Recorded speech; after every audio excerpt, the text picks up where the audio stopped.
can't stop what they're doing, because Putin knows that at this point there's no coming back for him. He will be held responsible. His goons will be held responsible.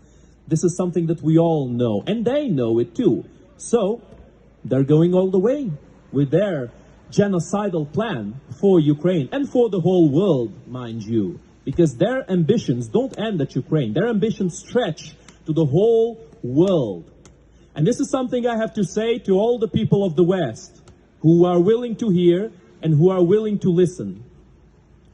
Vast majority of you, my friends, vast majority of you are supporting Ukraine. And we are very grateful for every little bit of support, because every single little thing counts.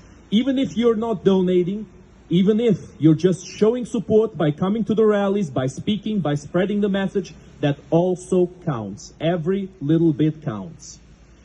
But to the people who are still skeptical, to the people who say that they are neutral, to the people who say that this does not concern them, it's not their war, I ask you, have you never seen a similar situation in the past?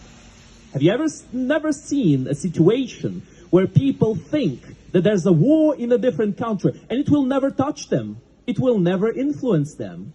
And then, when the country that has been aggressive and has been genocidal, when it comes to their lands and when it threatens their existence, they act surprised. How could this have happened? How could this be allowed? How did we not see this? How did we not see Hitler? How did we not see Stalin? How come we allowed them to do what they did and get away with it until they didn't? Well, my friends, it is because history repeats itself. And so we need to pay attention to what happened in the past, so that the mistakes of the past will never be repeated. And because of that, the support of Ukraine must be unequivocal, so that this war is ended in Ukraine. It doesn't go to Moldova or Romania or Poland or eventually the UK.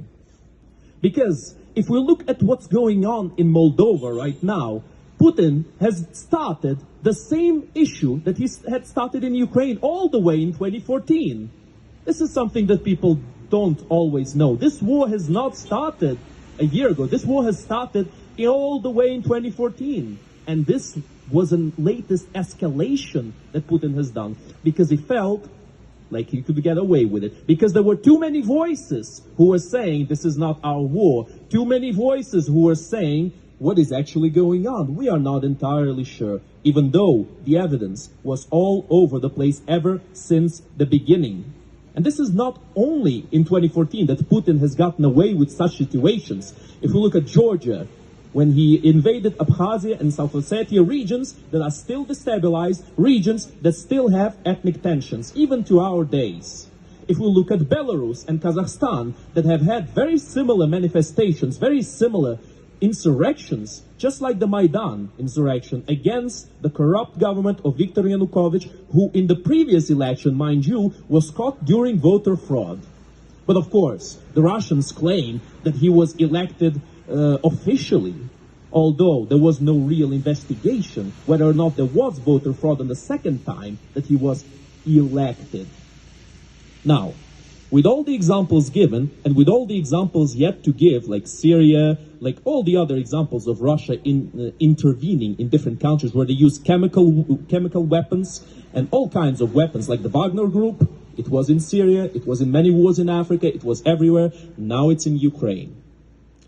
I ask you, my friends, please look into history, please learn with it, and keep up the great support. Slava Ukraini!